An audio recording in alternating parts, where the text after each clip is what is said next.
తెలంగాణ ఒకటే పోయి 2 ముచ్చట్ల మీద పద్దు పెడతా. చేతులున్నోళ్ళు చేయెత్తండి, నోరున్నోళ్ళు జై తెలంగాణ అనండి. ఏది లేకపోతే సపడా అంటుండ్రు పోయి. జై తెలంగాణ. అమర వీరులకు కేసీఆర్ గారి నాయకత్వం, కేటీఆర్ గారి నాయకత్వం. జై తెలంగాణ.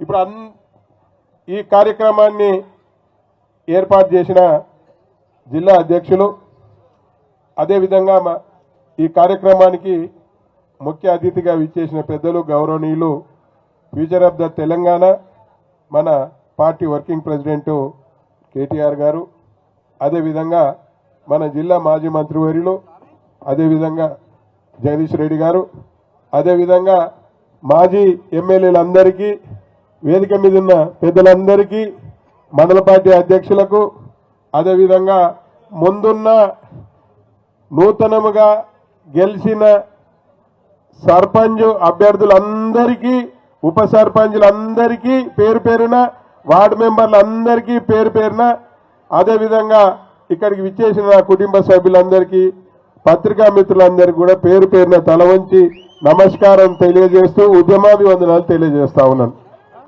ఇక ఏది మాట్లాడినా కానీ హనుమంతుని ముందున కప్పగంతులు వేసినట్టే ఉంటుంది.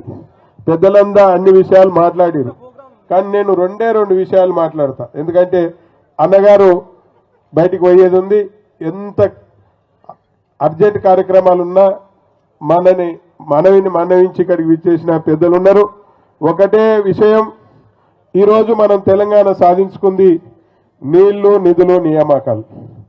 దాంట్లో అన్నిటినీ సాధ్యమైనంత వరకు సాధించుకున్నాం.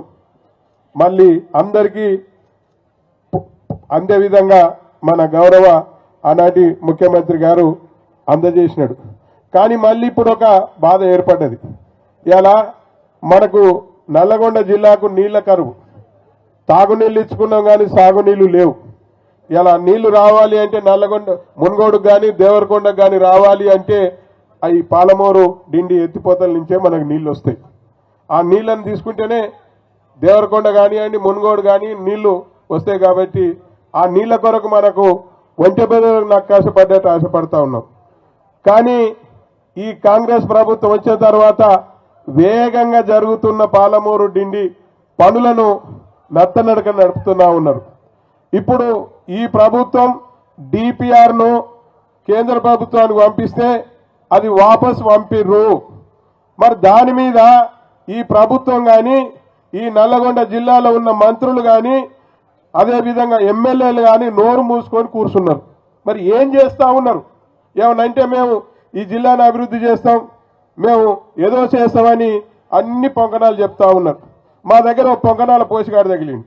అన్ని పొంగనాలు తప్ప ఏం లేవు, పొంగనాలు తప్ప ఏం లేవు. మా గోల్మాల్ గోపాల్ గారు నిన్న కూడా చెప్తుండు, ఇక 2 ఏళ్ళు ఏం చేయలే కానీ ఇక 3 ఏళ్ళు అంతా కట్టి పీక్తాయట. ఇక 2 ఏళ్ళు చేయనా 3 ఏళ్ళు చేస్తాయట. అరే నువ్వు ఏం చేయకుండా ఏం లేదు రే భయ్. ఇక డిపిఆర్ వాపసు పంపిర్రు, దాని మీద నీ అభిప్రాయం ఏందో చెప్పే దమ్ముందా? చెప్పడు. కానీ మంత్రి అని కలవరిస్తుండు.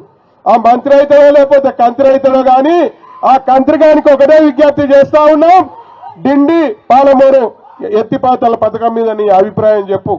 ఒకవేళ మీరు ఇంకా కూడా నిద్రపోయినట్టుంటే మా నాయకుడు మేల్కొన్నాడు, వస్తున్నాడు, జాగ్రత్త, రేపు ఉద్యమాలు చేస్తాం.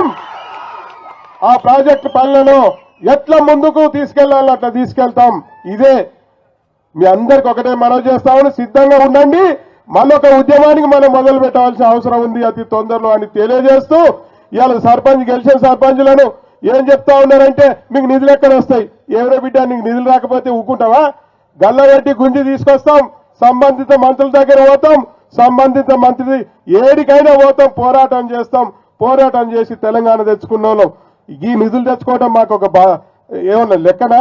ఒకవేళ ఇవ్వలేదు అనుకో, రాబోయేది కేసీఆర్ గారి నాయకత్వంలో మళ్ళీ తెలంగాణలో బీఆర్ఎస్ ప్రభుత్వమే.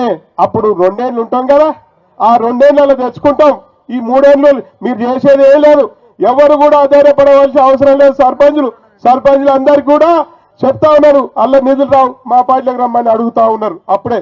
కానీ ఇప్పుడే చెప్పిండు లింగన, మా దగ్గర ఒక మండల పార్టీ అధ్యక్షుడిని జైల్లో పెట్టిరు, ఎన్నో నిర్బంధాలు పెట్టిరు, గెలిచిన వాళ్ళని కూడా ఓడగొట్టిరు. అయినా గాని కార్యకర్తలు ముందుండి యుద్ధం చేసి గెలిపించుకున్నాం. అది వాళ్ళు గమనించాలని కోరుతూ ఈ అవకాశం ఇచ్చిన మీ అందరు కూడా పేరు పేరున మరొకసారి నమస్కారం చేస్తూ కేటీఆర్ గారికి మనస్ఫూర్తిగా నమస్కారాలు చేస్తా ఉన్నాను. Thank you. ఇప్పుడు మన తుంగతుర్తి మాజీ